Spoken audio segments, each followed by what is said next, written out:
नमस्कार, मी जानवी सावंत. गुरुकिल्ली यशाची मध्ये आपलं स्वागत आहे. मंडळी, 10वी-12वीचे निकाल लागलेत. आता पुढे काय असा प्रश्न अनेक विद्यार्थी आणि पालकांनाही पडला असेल आणि म्हणून तुमच्या भविष्याबद्दल बोलण्यासाठी सुप्रसिद्ध राज्य ज्योतिष यांत्रिक श्री माधव गुरुजी TV9 मराठी सोबत आहेत.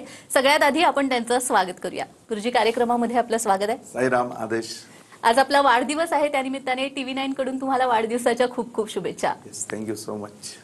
तर हॅलो माधव गुरुजी या कार्यक्रमाच्या माध्यमातून माधव गुरुजी TV9च्या सर्व प्रेक्षकांशी संवाद साधणार आहेत. चर्चेला सुरुवात करण्याआधी गुरुजींची ओळख आपल्याला करून देते. प्रतिभा ॲस्ट्रॉलॉजी रिसर्च सेंटर ही वैज्ञानिक दृष्टिकोनामधून ज्योतिषशास्त्राचं मार्गदर्शन करणारी संस्था आहे. ॲडव्होकेट श्री माधव गुरुजी या संस्थेचे संस्थापक आहेत.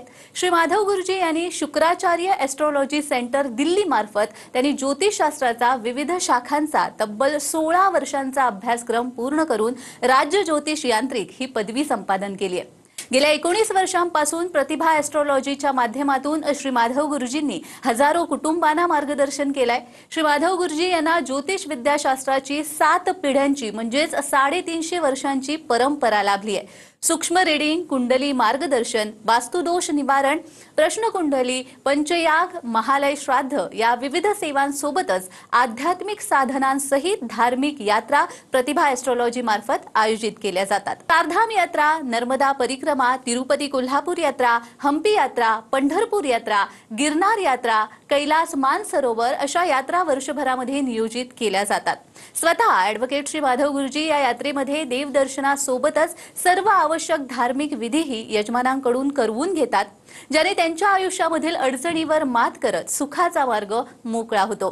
श्री माधव गुरुजी यांना भेटण्यासाठी आपण पनवेल या सेंटरवर सोमवार, मंगळवार आणि शुक्रवार या दिवशी आणि प्रत्येक शनिवारी दादर इथे आणि रविवारी पुणे इथे आपण गुरुजींना भेटू शकतात.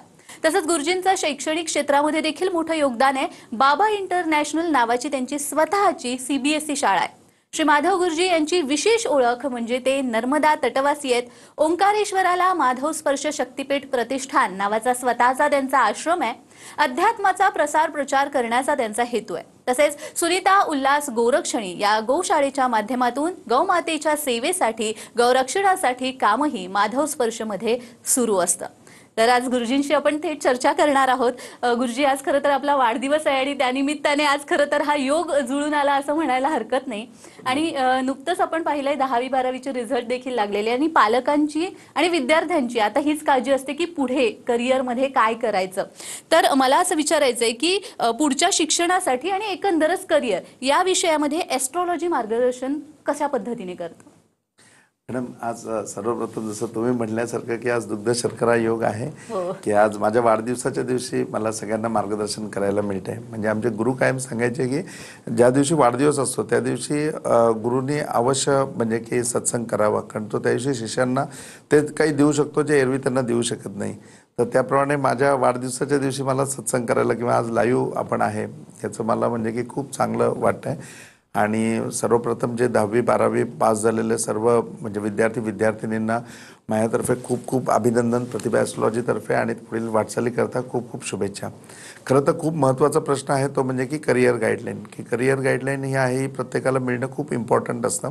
आणि याच्यामध्ये जर प्रॅक्टिकल आपण बघितलं तर करिअरची सुरुवात जी आहे ती 10वीची साधारण एक्झाम देऊन झाली आणि 10वीच्या रिझल्टनंतर चालू होते. आणि हाच खरा पाया आहे की त्यावेळेला जर तो पाया व्यवस्थित रचला गेला तर 100% पुढे जाऊन करिअरच्या बाबतीमध्ये कुठल्याही प्रकारचं नुकसान होत नाही. आणि मग एकंदरीत परिस्थिती अशी असते की घरी म्हणजे की आता 10वीचं जसं आपण बघितलं की अवेअरनेस एवढा आहे की त्यामुळे पालकांकडनं सगळं अगदी म्हणजे की मला आठवतं की आमच्या लहानपणी म्हणजे मी त्यावेळेला 10वीला होतो तेव्हा केबलचं कनेक्शनसुद्धा 1 वर्षाकरता काढलेलं होतं की आता TV जास्त बघायचं नाही वगैरे या ह्याच्यामुळे. परंतु आत्ताच्या हिशोबाने सुद्धा पालकांचा तेवढा अवेअरनेस आहे की मुलांना जास्तीत जास्त वेळ अभ्यास किंवा सगळ्या फॅसिलिटी ते मिळवून देतात. आणि मग त्यामुळे निश्चितपणे आता बेस्ट ऑफ 5 मध्ये वगैरे असल्यामुळे पर्सेंटेज पण चांगले येतात म्हणजे.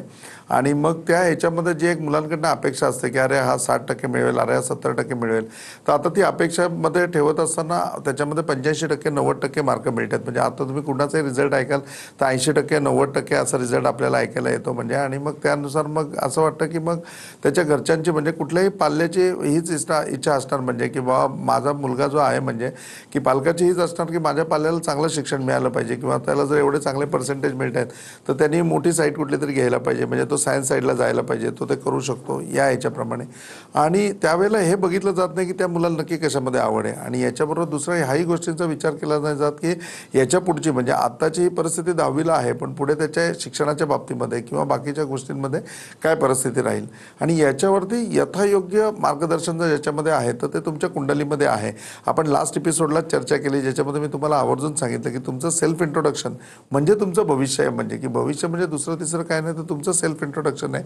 म्हणजे तुमच्या करिअरच्या बाबतीतली प्रत्येक गोष्ट त्याच्यामध्ये नोटिंग आहे. त्यामुळे तुम्ही 100% त्याचा लाभ घ्यायला पाहिजे.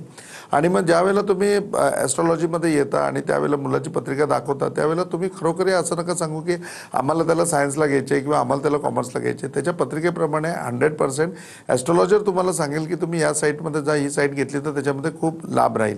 आणि ही परंपरा आजची नाही आहे की आज उठून आपण सांगतो. म्हणजे पूर्वीच्या कालावधीमध्ये तुम्ही बघाल तर साधारण 8व्या वर्षी मुलाची मुंज व्हायची आणि मुलाची मुंज करून झालं म्हणजे व्रतबंध करून झाला की 8व्या वर्षी त्याला गुरुकडे पाठवलं जायचं. म्हणजे गुरु त्या घरी येऊन त्याची मुंज लावायचे आणि मुंज लावून व्रतबंध करून त्याला आपल्याबरोबर घेऊन जायचे. आणि मग त्याच्यानंतर 16 वर्ष म्हणजे की 8 वर्षात पुढे आणखीन गेल्यानंतर तो 16 वर्षाचा होईल त्यावेळेला त्याचा ब्रह्मचर्य आश्रम करून मग गुरु त्याला घरी सोडून आणायचे. म्हणजे की आता याचं शिक्षण पूर्ण झालं. मग त्यावेळेला त्याची साईड कोण ठरवायचं. म्हणजे की आताच्या हिशोबाने जसं पालक प्रत्येक गोष्ट ठरवतात की नाही नाही त्यांनी कॉमर्सला जायला पाहिजे, नाही नाही त्याचं आर्ट्सला जायला पाहिजे, त्याचं आहे ना डिझायनिंग खूप तिकडे जायला पाहिजे. तर या सगळ्या गोष्टी तुम्ही ऑब्झर्व करताय किंवा त्याच्या बघताय आणि तुम्हाला असं वाटतं की त्याच्यामध्ये त्यांनी जायला पाहिजे. कधी कधी असं होतं की कॉम्पिटिशन असते, बाजूचा मुलगा पण 10वीला असतो किंवा रिलेशनमध्ये एखादा असतो, काकाचा मामाचा मुलगा तोही असतो. मग त्याच्याबरोबर चढावड असते. मग त्यांनी सायन्सला ॲडमिशन घेतली ना, पण ह्याला पण सायन्सला ॲडमिशन घेऊ, त्याने असं केलं ना मग याच्या बाबतीत पण असं करू. पण कृपया असं करू नका. प्रत्येकाचं करिअर वेगवेगळं असतं, प्रत्येकाला त्याप्रमाणे म्हणजे की प्रत्येकाच्या आयुष्यामध्ये स्कोप भरपूर आहे. आणि हा एक निर्णय चुकला ना तर पुढे आयुष्यामध्ये सगळं त्याचं करिअर वेस्ट होऊ शकतं किंवा टाईम वेस्ट होऊ शकतो. आणि तेच जर तुम्ही करिअर त्याचं परफेक्ट चूज केलं तर त्याच्यामध्ये पुढे जाऊन सक्सेस पूर्णपणे मिळेल. याच्यावर उदाहरण द्यायचं झालं तर आमच्या याच्यामध्ये म्हणजे की एक आमचे पाटील काका म्हणून आहेत, त्यांचा मुलगा 10वी झाल्यानंतर ते कौतुकाने घेऊन आले आणि मग त्यांनी त्याची मार्कलिस्ट वगैरे सगळं दाखवलं. मी म्हटलं काका मला त्याची पत्रिका दाखवा, मी लगेच तुम्हाला सांगतो कुठली साईड घ्यायची. आणि त्याची पत्रिका बघितली मी, 89% त्याला मार्क मिळालेले होते. आणि मी त्याला सांगितलं की याला कॉमर्सला ॲडमिशन घ्या. त्यांचा चेहरा उतरला. ते म्हणलं अहो 89% मिळाले, एवढं टॅलेंट आहे त्याच्याकडे, तर मी त्याला सायन्स घेतो, मला वाटतं त्याने डॉक्टर व्हावं. मी म्हटलं हे सगळं तुम्हाला वाटतंय पण त्याच्या करिअरच्या हिशोबाने तुम्ही बघाल तर त्याला तुम्ही बेस्ट वे कॉमर्स घ्या. 11-12 त्याला कॉमर्स करू द्या आणि 12वी नंतर तुम्ही BLS LLB करा. त्याचं 100% करिअर चांगलं राहील. आणि त्या मुलांनी सांगितलं की नाही मला सायन्स करायचं नाही आहे, मला मॅथ्सचं भयंकर फोबिया आहे, मला तुम्ही कॉमर्सलाच घ्या. आणि मग कॉमर्सला त्याला ॲडमिशनही मिळाली. 11वी-12वी खूप मजेत गेलं. पुढे त्यांनी BLS केलं आणि पुढे लॉही कंप्लीट झालं. आणि लॉ कंप्लीट करून झाल्याच्या नंतर त्याला ऑपॉर्च्युनिटी इतकी चांगली मिळाली की त्याच्यामध्ये तो रमला की तो हायकोर्टलाच प्रॅक्टिस करायला लागला. आणि आता प्रॅक्टिस पण चांगली सेट आहे. आणि त्याच वेळेला ज्यावेळेला तो 10वी झाला त्यावेळेला त्यांच्या बॅचमधला एक त्याचा मित्र जवळचा प्रशांत म्हणून आहे, तो मेडिकल लाईनला गेला आणि तो पुढे डॉक्टरच्या ह्याच्यामध्ये गेला. मग त्याच्या ह्याच्यामध्ये नीट देतानाच त्याला म्हणजे की 2 वर्ष गेली. त्या 2 वर्षानंतर तो नीट क्वालिफाईड झाला. इकडे याचं करिअर चालू झालं. आणि तिकडे प्रशांतच्या बाबतीत बघाल तर आता तो मेडिकलच्या लास्ट इयरला आहे. म्हणजे दोघांमध्ये 3 ते 4 वर्षाचा करिअर स्टार्ट होण्यामध्येच फरक पडला. मग त्यावेळेला तो म्हणला की निश्चित मी मेडिकल साईड घेतली नाही किंवा मी डॉक्टर व्हायला गेलो नाही, मेडिसिन साईडला गेलो नाही, जर याच्यामध्ये गेलो असतो तर कदाचित माझ्याही करिअरच्या बाबतीत लेट झालं असतं. आणि एक्झॅक्टली हेच आहे म्हणजे की तुम्ही तुमचं करिअर नक्की कशामध्ये आहे ते जाणून घ्या. आणि याबाबत ॲस्ट्रॉलॉजी पूर्णपणे मार्गदर्शन करू शकते. ॲस्ट्रॉलॉजर प्रत्येक ग्रहाचा त्याच्या सिग्निफिकेटरचा विचार करून तुम्हाला पूर्णपणे सुचवतो. आणि तुम्ही त्याच्यामध्ये साईड करत असताना असं नाही की एकच आहे, त्या साईडला कनेक्टिंग पुढे अजून काय काय येऊ शकतं ते सगळं ॲस्ट्रॉलॉजर तुम्हाला सांगतो. कारण ते तुमच्या पत्रिकेमध्ये आहे. आणि तुमच्या पत्रिकेमध्ये असल्यामुळे ज्या वेळेला तुम्ही ते करिअर किंवा त्या रिलेटेड पूर्णपणे त्या गाईडलाईनवरती फॉलो करता 100% तुमचं करिअर व्यवस्थित होतं. तुम्ही लवकर कमवते होता आणि तुमची सगळी स्वप्न साकार पण करू शकता. त्या करिअर गाईडलाईनच्या बाबतीमध्ये 100% तुम्ही प्रत्येक जणांनी प्रतिभा ॲस्ट्रॉलॉजीमध्ये या. 100% ॲस्ट्रॉलॉजीचा लाभ घ्या. हे सेल्फ इंट्रोडक्शन आहे. तुम्हाला तुमची स्वतःची ओळख त्याच्यामध्ये कळेल, तुमच्या करिअरची ओळख होईल आणि डेफिनेटली तुमचा कॉन्फिडन्स वाढेल आणि जे तुमच्या नशिबामध्ये आहे ते तुम्ही प्राप्त करू शकाल. अगदीच. म्हणजे याचा अर्थ की पालकांनी कोणतंही आपलं मत लादता नाही आपल्या पाल्यांवरती, तर ॲस्ट्रॉलॉजीचा मदत घेऊन सुद्धा आपण करिअरचं योग्य मार्गदर्शन त्यांना देऊ शकतो. आणि यासाठी मी सांगेन की प्रतिभा ॲस्ट्रॉलॉजी या यूट्यूब चॅनलला तुम्ही सबस्क्राईब करा. आणि दुसरी महत्त्वाची गोष्ट म्हणजे प्रतिभा ॲस्ट्रॉलॉजीच्या कॉल सेंटरला जर तुम्ही फोन करत असाल आणि तुमचा संपर्क होत नसेल तर काळजी करू नका, तुम्हाला समोरून संपर्क केला जाईल. तर आपण चर्चेला पुढे नेऊयात. खरं तर मला असं विचारायचं होतं की आता नुकतेच राहू केतू हे राशी परिवर्तन झालेलं आहे राहू केतूचं. तर यामध्ये नेहमी आपण बघतो की राहू बद्दलच बोललं जातं, केतू बद्दल बोललं जात नाही. तर मुळात असं का, आणि केतू खरंच इतका वाईट फळ देतो का? आणि दुसरा महत्त्वाचा म्हणजे केतू उत्तम जर व्हायला हवा तर मग ॲस्ट्रॉलॉजीमध्ये काय मार्गदर्शन करता येईल? मॅडम, अगदी राशी परिवर्तनाच्या बाबतीत बघायचं झालं तर अगदी आपण आज 28 मेला लाईव्ह शो करतोय आणि उद्या 29 मेलाच राशी परिवर्तन होत आहे. म्हणजे राशी परिवर्तन हे दर 18 महिन्यांनी होतं. म्हणजे राहू आणि केतू हे आपलं स्थान हे 18 महिन्यांनी बदलतात. आणि निर्विवाद असा आहे की हल्ली ॲस्ट्रॉलॉजीमध्ये सुद्धा खूप अवेअरन्स आहे आणि त्याप्रमाणे प्रत्येक जण बोलतो ते राहूबद्दलच बोलतो की राहू असं आणि राहूचे असे फळं आहेत, राहू असा पराक्रमी आणि ते आहे. परंतु तेवढं केतूबद्दल भरभरून बोललं जात नाही. म्हणजे आणि तसं बघायला गेलं तर कुठल्याही गोष्टीमध्ये अमंगल काय असेल तर ते केतू आहे. म्हणजे कुठलीही गोष्ट तुम्हाला का मिळू शकत नाही याचं कारण सांगायचं असेल तर केतू आहे. एखादी गोष्ट तुमच्या आयुष्यात अर्धवट का राहत असेल ते सांगायचं असेल तर त्याचं कारण केतू आहे. एखाद्या गोष्टीमध्ये तुम्ही अडकले असाल आणि त्याच्यामधून तुम्ही बाहेर पडू शकत नसेल तर त्याच्या पाठीमागचं कारण काय आहे तर ते केतू आहे. तुम्ही खूप प्रयत्न करताय पण तुम्हाला यश मिळत नाही, त्याच्या पाठीमागचं काय कारण आहे तर केतू आहे. म्हणजे प्रत्येक गोष्टीमध्ये जी काही अपूर्णता आहे किंवा तुम्ही एफर्ट्स घेऊन सुद्धा तुम्हाला जो काही सक्सेस मिळत नाहीये आणि जे तुम्हाला हवंय, जे अपेक्षित आहे त्याच्यावर मेहनत करताय ते तुम्हाला समोर दिसतंय पण ते तुम्हाला प्राप्त होत नाही, अशी सगळी परिस्थिती म्हणजे काय असेल तर ती केतू आहे. म्हणजे आणि केतूच्या बाबतीमध्ये दोन्ही प्रश्न, म्हणजे तुम्ही खूप चांगला प्रश्न विचारला की हा केतू सुधारण्याकरता, म्हणजे ॲस्ट्रॉलॉजीच्या वर्डमध्ये येतं की हा केतू सुधारण्याकरता तुम्ही काय करू शकता. तर ह्या गोष्टीचा पण विचार आहे. पण सर्वात पहिले केतूचे तर आपल्याला जाणून घ्यायला पाहिजेत. केतूचे सिग्निफिकेटर ज्या वेळेला तुम्हाला माहिती पडतील त्याच्या वेळेला तुमच्या लक्षात येईल की हा केतू तुमच्या आयुष्यामध्ये काय करू शकतो. तर केतू म्हणजे संस्कार आहे. म्हणजे कुठलीही गोष्ट आपण म्हणतो ना की आयुष्यामध्ये तो संस्कार आपण कधी विसरू शकत नाही किंवा ते तत्व आपण कधी विसरू शकत नाही. तर ते तत्व, ते संस्कार, ते म्हणजे केतू आहे. म्हणजे आणि आवर्जून केतू शिकवताना आहे ना आम्हाला एक म्हणजे खूप जुनी गोष्ट सांगितली जायची. तुम्हालाही सगळ्यांना गोष्टी माहिती असेल की ज्या वेळेला हत्ती लहान असतो ना त्यावेळेला त्या हत्तीला साखळदंडाने बांधला जातो आणि त्या झाडाला त्याला बांधून ठेवलं जातं. हत्ती त्याच्यावरनं सुटण्याचा खूप प्रयत्न करतो पण त्यावेळेला त्याची शक्ती कमी पडते आणि त्याच्याने पूर्ण त्याचा पाय जो आहे की ज्याला साखळदंड बांधलेला आहे तो पूर्णपणे जखमी होऊन जातो, पूर्णपणे खरचटतं आणि ते इतकं खरचटतं की अक्षरशः त्या ठिकाणी टेकलं तरी त्याला जीवघेणी कळ मारते. आणि असा हत्ती खूप दिवस प्रयत्न करतो, महिना सव्वा महिना प्रयत्न करतो पण महिना सव्वा महिन्याच्या प्रयत्नानंतर त्याच्या लक्षात येतं की आपण हे तोडू शकत नाही आणि आपण याच्यातून बाहेर पडू शकत नाही. शेवटी तो प्रयत्न करणं बंद करून टाकतो. आता कालांतराने हत्तीवर हे संस्कार होऊन जातात की आपण हा साखळदंड किंवा ह्या झाडापासून आपण वेगळे होऊ शकत नाही. पुढे हत्ती मोठा होत जातो, इतकी ताकद येते की हत्ती जंगलामध्ये जातो आणि कुठलाही वृक्ष अगदी असा उपटतो आणि बाजूला काढतो. पण संध्याकाळी आला आणि त्या साखळदंडाला एकदा त्याला बांधलं गेलं की त्याची मानसिकता फक्त तेवढीच होऊन जाते, त्याचा संस्कार तेवढाच होऊन जातो की मी या बंधनातून बाहेर पडू शकत नाही आणि हत्ती पूर्णपणे बांधलेल्या अवस्थेमध्ये राहतो, पारतंत्र्य अवस्थेमध्ये राहतो. आपल्याही आयुष्यामध्ये असंच आहे. आपल्याही आयुष्यामध्ये सगळ्या गोष्टी आपल्याला प्राप्त आहेत. आपल्याकडे खूप चांगलं मन आहे, आपल्याकडे खूप चांगलं नॉलेज आहे, आपल्याला खूप चांगला सपोर्ट आहे आणि आपण सगळ्या गोष्टी करू शकतो. पण असं असताना सुद्धा आपण एखाद्या गोष्टीचा फोबिया ठरतो की नाही रे, माझा ॲक्सिडेंट झालेला तेव्हापासून मला एसटीचा प्रवास मी करूच शकत नाही, मी एसटीमध्ये बसूच शकत नाही, मला बिलकुल एकदम म्हणजे मला असं सफोकेशन होतं आणि मला फोबिया आहे, मी नाही येणार. हा फोबिया येणं म्हणजे तुमच्या आयुष्यामध्ये केतू आहे. दुसरी एखादी गोष्ट म्हणजे असं असतं की जसं आपण म्हणजे की कर्ज घेतलंय आणि ते आपण लगेच फेडू शकतो, या सगळ्या गोष्टी होऊ शकतात. परंतु आपण त्या ठिकाणी हिंमत हारतो आणि हिंमत हारतो आणि आपण डिप्रेशनमध्ये जातो की नाही तो डिप्रेशनमध्ये गेलाय. तर डिप्रेशनमध्ये जाणं म्हणजे केतू आहे. आत्ताचा सर्वात मोठा प्रश्न की एन्झायटी, काय झालं की नाही मला कशात इंटरेस्टच नाही, मला कशात रसच वाटत नाहीये. ह्या सगळ्या शून्यात येणाऱ्या अवस्था आहेत की ज्याच्यामध्ये आत्महत्या करायची इच्छा होते, आपण त्याला एन्झायटी म्हणतो. तर ही एन्झायटी सुद्धा काय असेल तर केतू आहे. कारण कुठल्याही गोष्टीचं शून्य अवस्था म्हणजे केतू आहे आणि कुठल्याही गोष्टी शून्यातून सुरुवात म्हणजे सुद्धा केतू आहे. तुम्ही कर्ज घेणं हे राहू आहे परंतु त्या कर्जावरचं व्याज जे आहे ते केतू आहे. तुम्हाला लागणारा दंड हा राहू आहे परंतु तो दंड ज्या कायद्याने लागतो तो कायदा म्हणजे केतू आहे. म्हणजे तुमच्या आयुष्यामध्ये केतूचे सिग्निफिकेटर एकदा तुम्ही समजून घेतले की आयुष्यामध्ये हे केतूचे सिग्निफिकेटर आहेत तर ते 100% तुम्हाला पूर्णपणे तुम्ही बदलू शकता किंवा तुम्ही सुधारू शकता. आणि हे सुधारले तर तुमच्या आयुष्यामध्ये शून्यातून तुम्ही पुढे जाऊ शकता. कारण शून्यातून होणारी सुरुवात म्हणजे सुद्धा केतू आहे.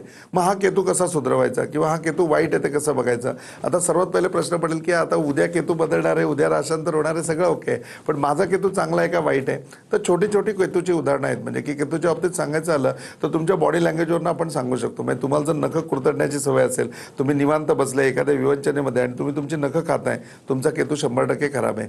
तुम्ही एखाद्या ठिकाणी चहा प्यायला बसले आणि तुम्ही हातामध्ये कप घेतल्यानंतर तुमचा हात जर कापायला लागला तर 100% तुमचा केतू खराब आहे.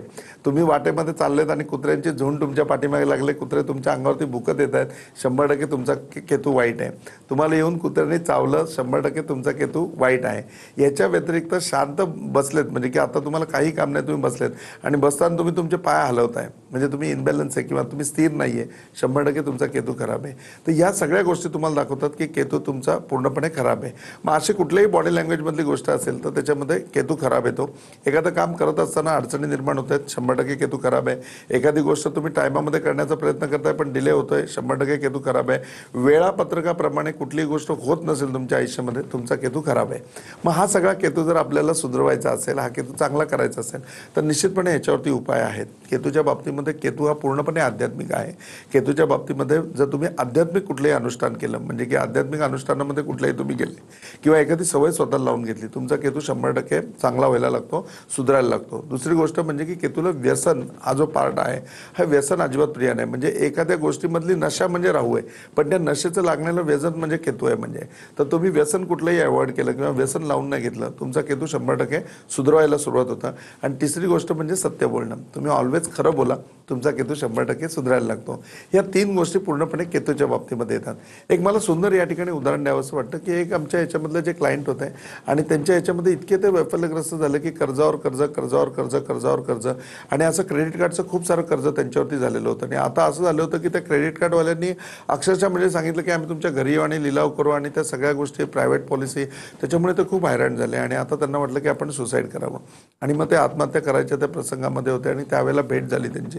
आता आत्महत्या करणार माझ्याकडे कुठलाही उपाय नाही. मी म्हटलं अहो असं करू नका, तुमचा फक्त केतू खराब चाललाय, आपण तो केतू चांगला करू, 100% त्याच्यामध्ये फरक पडेल. ते म्हणले किती दिवस लागतील?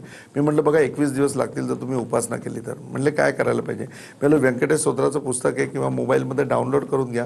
दररोज रात्री 11:30 वाजता आंघोळ करून तुम्ही बसा आणि शांतपणे ते ऐका. एकदाच ऐका फक्त, आणि असं 21 दिवस रात्री करा.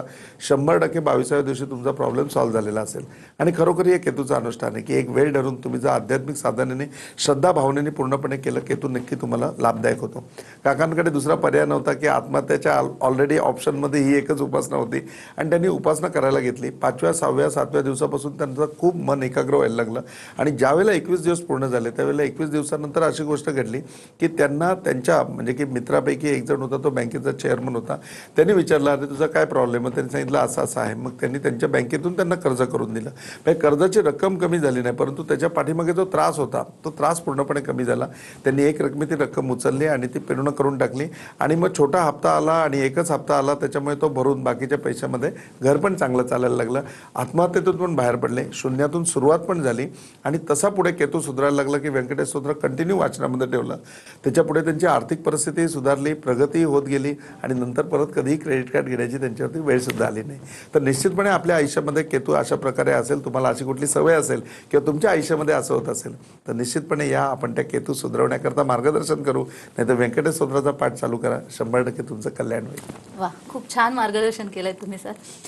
तर प्रतिभा ॲस्ट्रॉलॉजी या यूट्यूब चॅनलला तुम्ही सबस्क्राईब करा आणि प्रतिभा ॲस्ट्रॉलॉजीच्या कॉल सेंटरला जर तुम्ही कॉल करत असाल आणि फोन लागत नसेल तर काळजी करू नका, तुम्हाला समोरून संपर्क केला जाईल. वेळ झालेली आहे छोट्याशा विश्रांतीची, कुठेही जाऊ नका, पाहत रहा गुरुकिल्ली यशाची.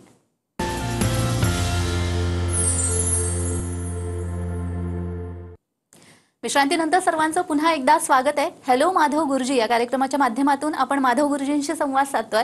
गुरुजी, असं म्हटलं जातं की पैसा हे सर्वस्व नाही, असं सगळेजण म्हणतात खरं तर, पण पैशाशिवाय काही नाही हे सगळ्यांना माहिती असतं.